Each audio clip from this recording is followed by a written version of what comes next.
안녕하십니까. 알파스트리트 파트너스입니다. 2022년 11월 3일 목요일 마감 시장 보겠습니다. 코스피 지수가 0.33% 빠져서 2329로 마감을 했습니다. 간밤에 미국 시장이 꽤 빠졌어요. 다우가 1.5% 빠졌고 나스닥이 3%가 넘게 빠졌습니다.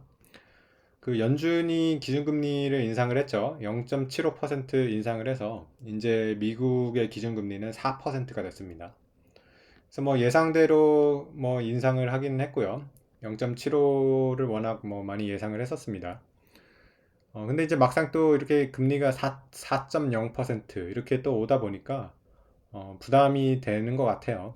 그리고 아무래도 파월 의장이 그렇게 좋은 얘기를 하지 않겠죠. 지금 계속 그 인플레에 대해서 좀 심각하게 이렇게 얘기를 하고 있기 때문에 시장에서는 약간 연준의 이런 좀 완화적인 그런 걸 기대를 했는데, 그렇게까지는 되지 않았습니다. 네, 그래서 여전히 이제 매파적인 그런 연준을 다시 확인을 했던 그런 상황이었고요.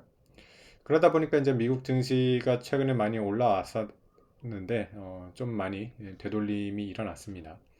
다우 기준으로는 뭐 이렇게 장중 고가가 33,000까지도 갔었는데, 네, 결국에는 거의 32,000 이렇게 초반에서 이렇게 마무리를 했습니다. 그래서 우리나라도 이제 꽤 하락을 해서 이제 시작을 했었는데요. 거의 뭐 1.5% 가까이 이렇게 하락을 하면서 시작을 했는데, 그래도 장중 계속 하락폭을 줄이면서, 거의 장 막판에는 양전까지 했었습니다. 그러다가 이제, 동시효과 때 떨어지면서 결국에는 이제 0.3% 이렇게 하락으로 마무리를 했습니다. 그래서 상대적으로 선방을 한 것 같아요. 2300선도 지켜냈고요. 워낙 이제 우리나라 증시가 상대적으로 못 올라왔기 때문에 그렇게 하락하기도 그렇게 쉬운 그런 지수대는 아닌 것 같습니다. 또 수급적으로 봐도 지금 외국인이 1700억 오늘도 사서 여전히 지금 매수 기조는 이어지고 있습니다. 그래서 외국인이 봤을 때도 뭐 우리나라 주식이 지금 싼 편이라고 이렇게 생각은 되는 거죠. 네. 오늘 주요 종목 한번 보겠습니다. 네. 오늘도 보면 2차전지 종목이 강했어요. 네. 에너지 솔루션이 3.5% 이렇게 오르면서 장중에 59만 3천 원까지 가서 거의 뭐 이제 60만 원대를 바라보고 있습니다. 공모 때 이제 그 순간적으로 찍었던 최고가가 59만 8천 원인데 이제 정말 멀지 않습니다. 그래서 사상 최고가를 뭐 노려볼 수 있는 그런 위치까지 와 있고요. 그리고 2차 전지 종목 중에서는 지금 이미 사상 최고가를 간 종목들이 있습니다. 보면 포스코 케미칼 같은 경우 오늘 7% 오르면서 네, 사상 최고가를 갔어요. 그래서 보면 네, 지금 1년으로 봐도 사상 최고가고요. 10년으로 봐도 지금 사상 최고가죠.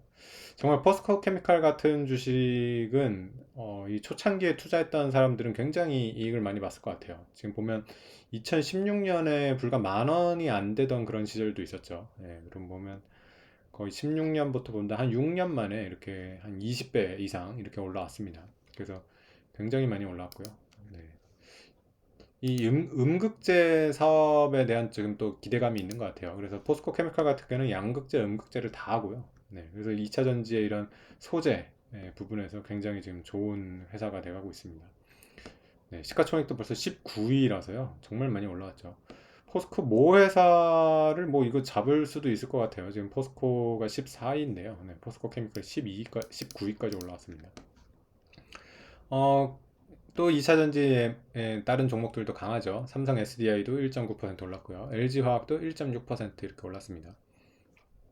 LG화학 같은 경우도 지금 양극재 사업이 이제 주목을 받으면서 거의 이제 화학회사라기보다 LG화학도 이제 2차전지 회사 쪽으로 이제 많이 봐주는 것 같아요. 네, 그래서 같이 움직입니다.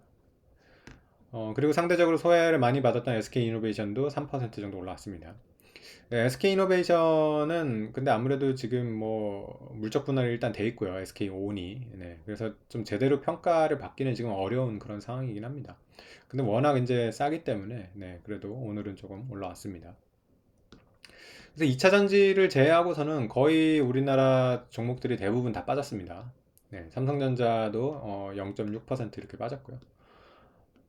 카카오나 네이버가 오늘은 또 하락폭이 컸습니다. 2.8%, 4.2% 이렇게 빠졌습니다. 그래서 뭐 좀 전체적으로는 많이 빠지는 그런 장이긴 했는데 2차 전지가 워낙 선방을 하는 바람에 네, 지수는 꽤 이렇게 많이 떨어지진 않았다. 뭐 이렇게 보시면 될 것 같습니다.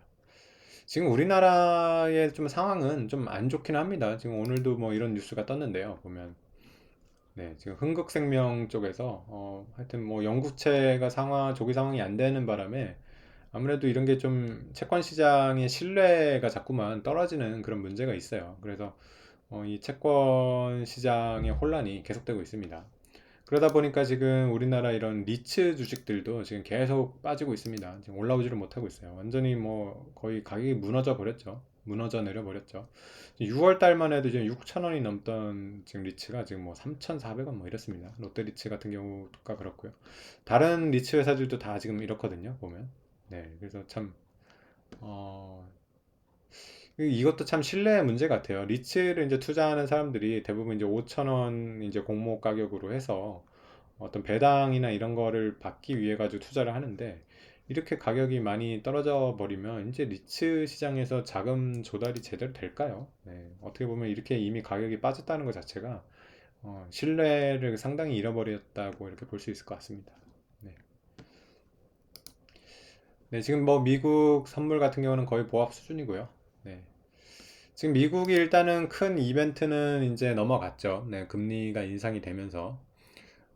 이제 4.0%인데, 지금 금리의 피크를 한 5.25, 뭐 5.5 이 정도까지 보는 것 같아요. 그래서 내년 봄 정도 가면 이제 한 5.25 이 정도 가고서, 그 다음서부터는 이제 금리가 동결되거나 아니면 뭐 좀 내려올 수가 있겠죠. 그래서 어, 주식시장이 어느 정도 바닥을 잡는 그런 모습은 계속 나오고 있거든요. 이번에 사실 미국 시장은 좀 연준의 이런 완화적인 걸 기대해가지고 좀 반등을 했었는데 일단은 그거는 어느 정도 꺾인 상태고요. 근데 그렇다고 해서 뭐 그렇게 더 크게 이렇게 많이 하락할 것 같이 보이지는 않습니다. 그래서 당분간은 뭐 이 정도 수준 아니면 조금 더 하락한 수준 뭐 그 정도에서 움직일 것 같습니다. 코스피도 글쎄요 2200 뭐 그 정도까지는 갈 수 있겠지만은 그 이하로 이렇게 잘 떨어질 것 같지는 않거든요. 그래서 별 뭐 그런 이벤트나 어떤 돌발적인 그런 악재가 생기지 않는 이상은 네, 어느 정도 바닥을 잡는 그런 모습이라고 보여집니다. 우리나라 증시 계속 이렇게 외국인이 사고 있는 게 좋은 것 같아요. 외국인이 아직은 그렇게 많이 사는 건 아닌데 어쨌든 좀 바닥을 잡으려는 이런 모습이 보이는 것 같습니다. 네, 오늘 시황은 여기까지 하겠습니다. 감사합니다.